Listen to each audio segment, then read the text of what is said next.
Morning at the Breakaways, on our way to Kalgoorlie, going the scenic route, I suppose you'd say. Left hiding late yesterday. I think it was actually close to 6 o'clock when we left there, or we're probably right on 6 o'clock. Ended up being about 8 o'clock by the time we got into camp here. We knew we were going to be driving into the dark. Something we do sometimes.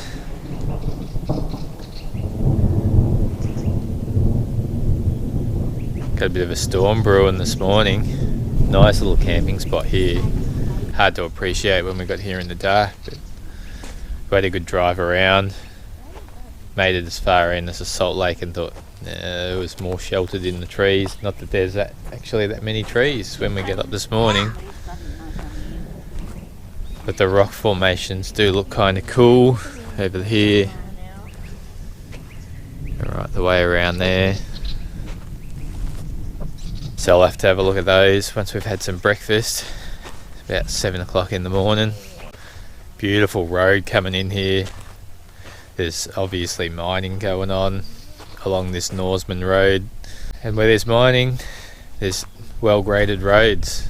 There were some comments online about this being one of the best roads, or dirt roads, that people have driven on. Well, get these cuppers made, have some breakfast, have a look around. There's a little stove set up, keep the wind off there. Breakfast time.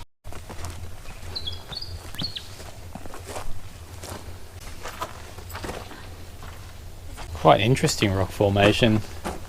The different colours.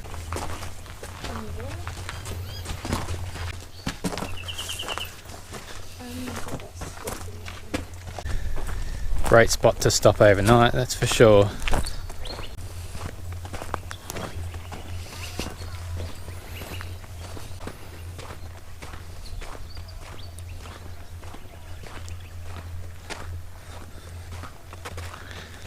About time to hit the road again. Making our way into Burra Rock today via Cave Hill. Not going to be a long drive, I don't think, although the tracks aren't going to be well maintained, I wouldn't expect. We'll see though. Would have been nice to do the Holland track too while we're out here, but can't drive every single track you want to drive everywhere you go. Sometimes you got to pick, and I did want to check out Cave Hill and Burra Rock, and that was sort of the way that we're heading seemed like the best way to do that. See you on the road.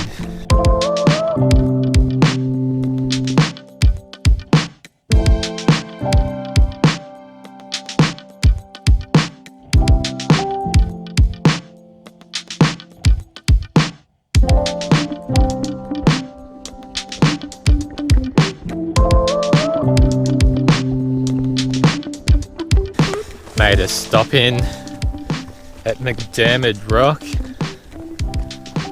Gonna take a walk around it, climb up on top of it, follow a little trail. Meant to be a little wave-like formation, sort of like wave rock, which I suppose that could be it there, but it won't be till we have a bit more of a look around that we'll know.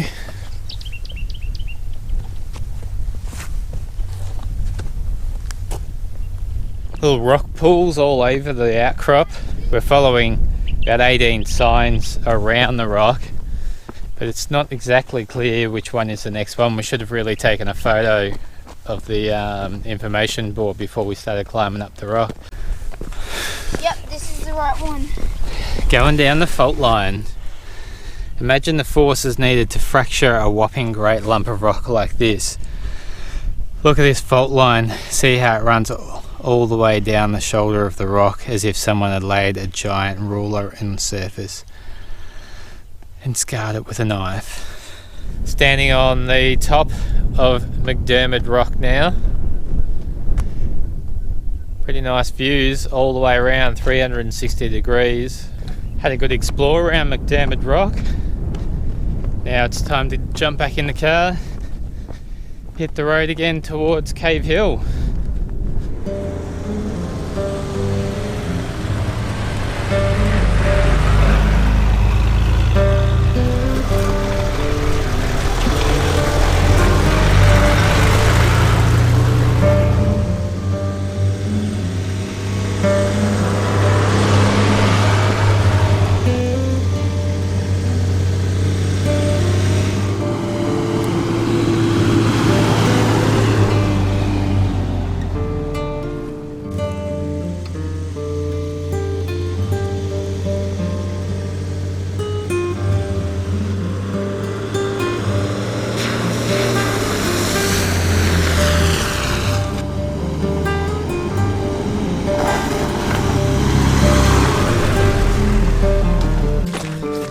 made it to Cave Hill, just had some lunch, so we've got full bellies. Now it's time to do the short walk into the actual cave and to the top of the rock, have a bit of a look around, see why we've come all this way. Not that we've got any doubts. Looks like a cool little place, and it's been a fun drive out here, nothing too difficult, but a bit of fun, certainly feeling pretty remote.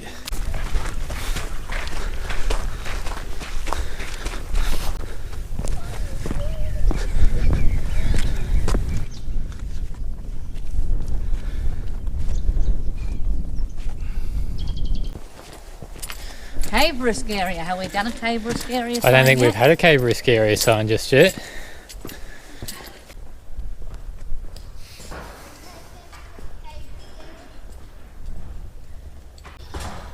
There you go, Cave Hill. Pretty nice rock formation. So Aboriginals would have used this as a meeting place, grinding up seeds apparently. No art though. No, which is interesting, isn't it? Yeah. It might be an art space, you know, somewhere else around. But yeah, you would have thought that there would be art here. Why are all these rocks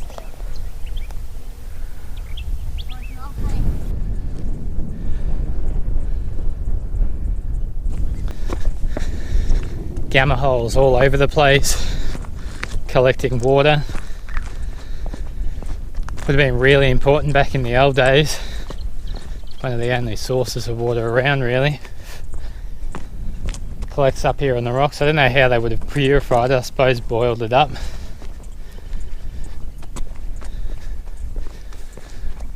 They build these little rock walls to channel the water.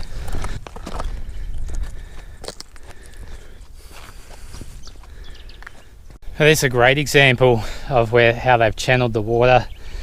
Rock wall starting up here on top of the rock here, and obviously there's sort of a depression there where all those plants are growing, and then when the water runs out the other side, channels down there and then flows down the rock and all the way around, all the way over there into that dam down there. So a fair bit of effort's gone into channeling that water. Would have been used in the old wood cutting days,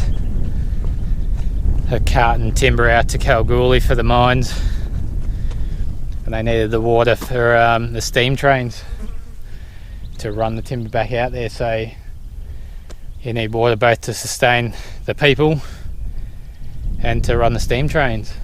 Well, better take off. Time to head down to Burra Rock, or up to Burra Rock. That'll be camp for the day. We'll see you there.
sign in the middle of the bush. Where are we in the scheme of things? Made it to Burra Rock, camped here last night. Got in before sunset, but didn't really have a chance to film. Just got set up, had dinner, and now we're going to have an explore. It's one of those little dams that they've created on the rock face. And you can see where they channel the water down into it there. They're channeling the water down the rock and into this man-made dam.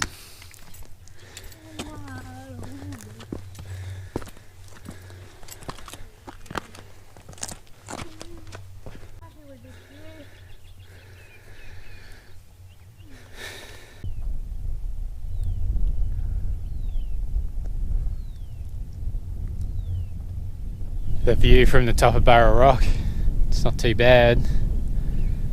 It's an interesting looking place. Flies are very friendly once again today. Very almost moon-like, I reckon. The landscape on top of the rock. I was hoping we'd see some more of those little lizards ducking around underneath the rocks. There's nothing out and about. I think it's too overcast. A few birds about. I suppose where there's water, there's birds.